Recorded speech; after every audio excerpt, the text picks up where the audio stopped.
السلام عليكم ورحمة الله وبركاته. معاكم مستر أحمد محمود، فرقة أولى كفر الشيخ تمريض. تمام، إن شاء الله النهاردة هنبدأ نكمل كورس السكاشن العملي الفرقة الأولى الترم الأول. تمام، بإذن الله النهاردة هنكمل كورسات الميديكيشن ادمنستريشن. احنا خدنا الانترا ماسكولار الاي ام شرحناها بالتفصيل. إن شاء الله النهاردة هنخش على تاني حاجة اللي هي السبكوتينيوس أو الاس سي، الابريفيشن بتاعها أو الاختصار بتاعها. تمام، احنا شرحنا المره اللي فاتت الاي ام باختصار، والنهارده ان شاء الله نشرحه برده باختصار وبالتفصيل. تمام، يعني مش قصدي باختصار اللي انت تاخد الحاجه وعكسها، يعني حاجه اللي انت تشتغل بيها العملي بتاعك. تمام، تفصيل وعمل قدامك. نبدا باول حاجه، نسمي بسم الله الرحمن الرحيم ونبدا. قلنا اي بروسيجر بنبدا بيه، نبدا باربع خطوات ثابتين: هاند واشنج، وير جلافز، تمام، بريبير الاكويبمنت، اكسبلين بروسيجر، كيب برايفسي. كده 5، تمام، مش 4. تمام، قلنا طبعا وير جلافز، نبدا نلبس جلافز. انا هعمل كل حاجه قدامكم عمل، ماشي بقى لو هياخد وقت شويه، بس انا بحاول اعمل قدامك كل حاجه عمل.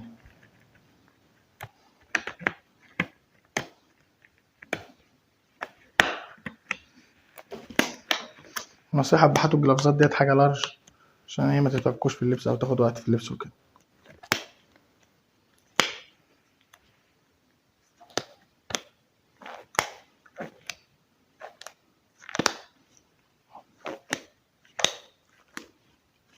لبسنا اول ايد،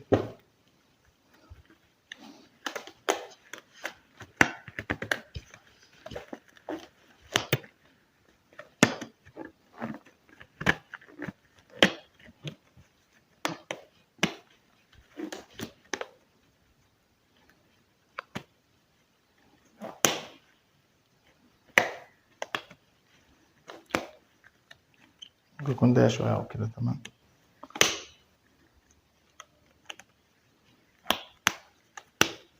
كده لبسنا تاني ايد. معلش بقى الفيديو خد وقت، بس انا والله بحاول يعني اعمل على اقصى سرعه ليا. تمام، وكان بس مبلول او كده. تمام، عرقان وكده يعني. تمام، كده احنا قلنا وير جلافز. تمام، بريبير اكويبمنت. هنحتاج ايه بقى في الاكويبمنت بتاعتنا او المعدات بتاعتنا؟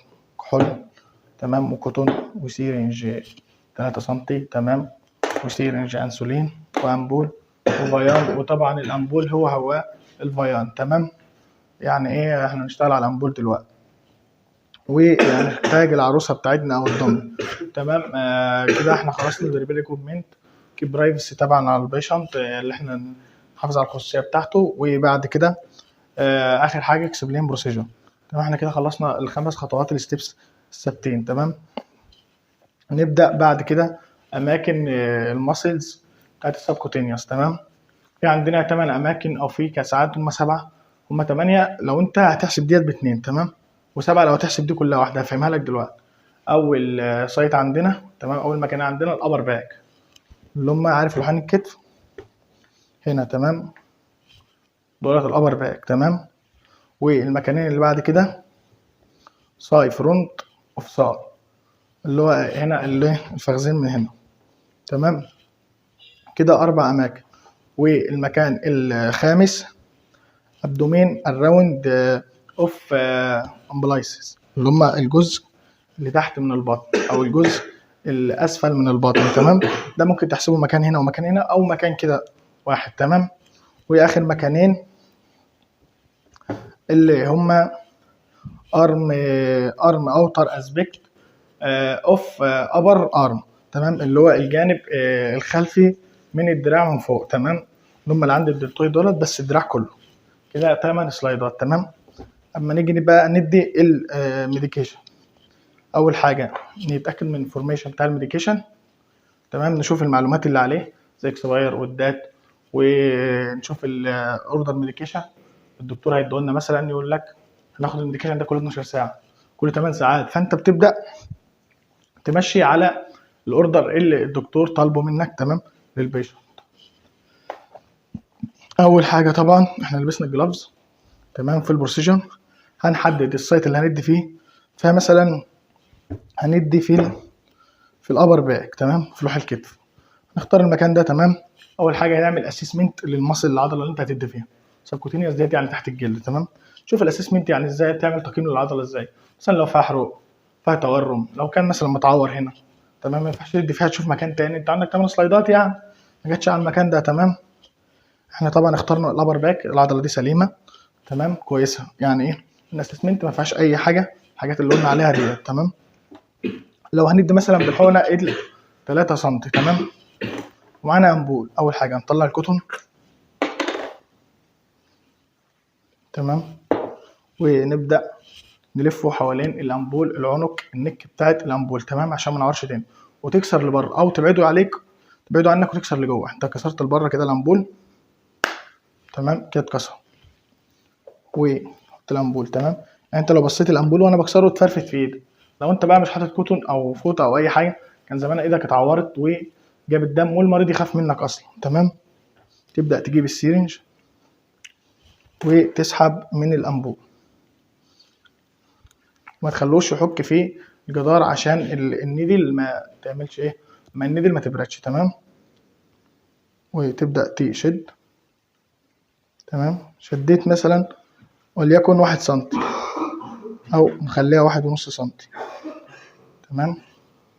نبدا نحط الامبول ونخش بالطريقه اللي احنا قلنا عليها التكنيك للنيدل دي. تمام، عشان ما تظهرش. تمام. وتعمل اللي هو تطلع الايه، هتعمل كده هتعمل كده، بس الافضل اعمل كده، تتك لحد ما النيدل يبدا ينزل، ما تنزلش الابواب كلها. تمام. لحد ما الجراب ده تمام او الكفر ده يبدا ينزل معاك نقطه لو انت شايفها في الكاميرا. تمام. وطبعا نعمل ايه، احنا حددنا مكان السايت، تبدا تجيب كوتون وعليها كحول. تمام.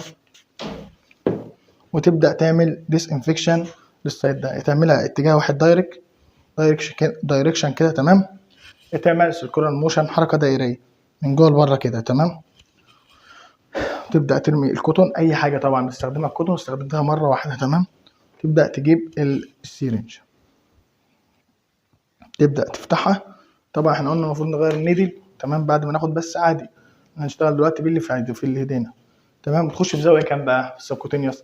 لو معاك 3 سم تخش في زاويه 45، مش زي الاي ام تخش في زاويه 90، ما تخشش بزاويه عمودي كده، لا بتخش بزاويه 45. تمام. هنضيف الابر بقى، تبدا تثبت تمام، وتعمل اسبيريشن الاول، ما طلعش بقى بلاد وكده يبقى انت ماشي صح. تمام. تبدا بقى تضغط بالراحه. اشوف انا العروسه بوظتها ماشي، بس انا بشتغل قدامكم عمل، وابدا اجيب كوتون اشد كده، ابدا لمده دقيقه. تمام كده.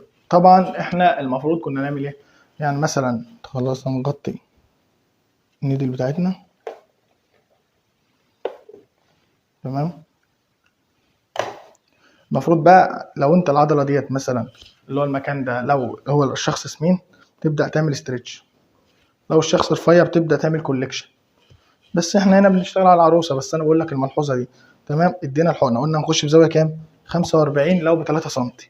معانا بقى لو هتبدا انسولين، يعني الناس اللي عندها السكر او كده، في بالنسبه للانسولين تمام، تاخد محور انسولين او الهايبرين هيبارين. تمام. حقنه الانسولين دي بتتكون من وحدات مش زي ديت بالسنتي. تمام. مثلا الدكتور قال لك اديله 10 وحدات او كده، حسب بقى ما الدكتور الميديكيشن اوردر اللي هيطلبه منك تبدا تدي الانسولين. الانسولين ديت مش زي ال 3 سم في السبكوتينيوس، بتخش بزاويه 90. تمام. هتبدا تسحب الميديكيشن، مثلا نسحب من نفس الامبول مثلا،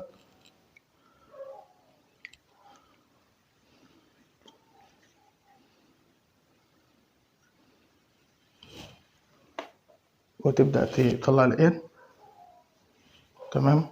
وتغطي النيدل من هنا ومن هنا، معلش طلعت اللي فيها. تمام. انت مثلا تخيل اللي فيها كده كده المفروض ما تسحبش حاجه زي ديت. تمام.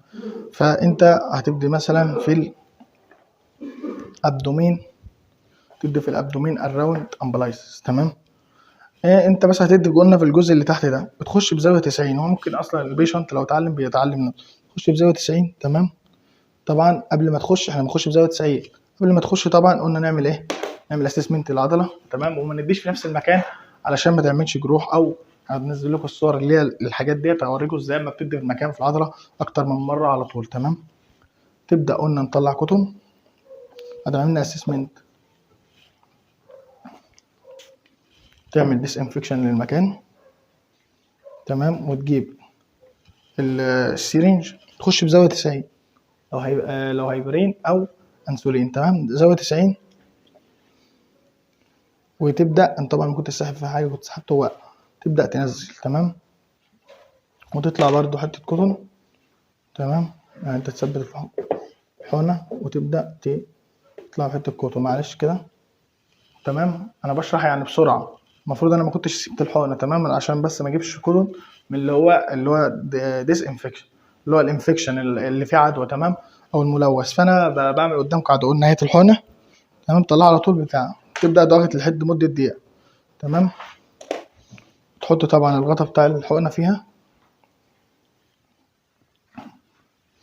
كده. دخلنا الانسولين بزاوية 90. بعد انت ما خلصت طبعا تعمل ديسكارد الايكويبمنت اللي معاك، تمام. تبدأ تعمل بقى هاند واشنج، يعني تخلع الجلافز وبتعمل هاند واشنج، تمام. ودوكيومنتيشن التذكرة بتاعتك اللي انت اديت الدواء، تمام. وتعمل ايفالويشن. بعد كده تعمل اسسمنت تشوف الادويه ديت في ريسبونس استجابه ليها ولا لا.